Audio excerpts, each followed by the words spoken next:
অবহেলা পেতে পেতে মানুষ একসময় বুঝে যায় যে কারো চোখে নিজেকে ছোট করার চাইতে সম্মান নিয়ে দূরে থাকা ভালো। মানুষকে বিশ্বাস করে দেখেছি আর তাই বারবার ঠকেছি। বিশ্বাসটাই ছিল সবচেয়ে বড় ভুল। মানুষকে ঠকানো সহজ, কিন্তু ঠকিয়ে যা পাবেন তা হজম করা কঠিন। ধাক্কা খেলে একটা জিনিস ভালোই শেখা যায়, কার কাছে জুড়ে থাকতে হয় আর কার থেকে দূরে থাকতে হয়। নারী প্রেমে পড়লে বাসন মাজতে মাজতেও হাসে, আর কষ্ট পেলে ভাত খেতে বসেও কাঁদে।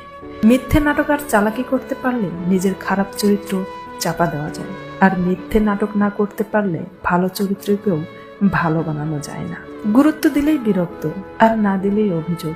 এভাবেই শেষ হয়ে যায় হাজারো মানুষের যোগাযোগ। কষ্টটা যখন সীমা ছাড়িয়ে যায় তখন মানুষ কাঁদে না, চুপ হয়ে যায়। গুরুত্ব না পেলে সাহস করে দূরত্ব বাড়ায়, আত্মসম্মান নষ্ট করে ভালোবাসা আদায় করা যায় না। জীবনে কিছু কিছু সময় আসে সৃষ্টিকর্তার দিকে তাকিয়ে থাকা ছাড়া আর কিছুই করার থাকে না।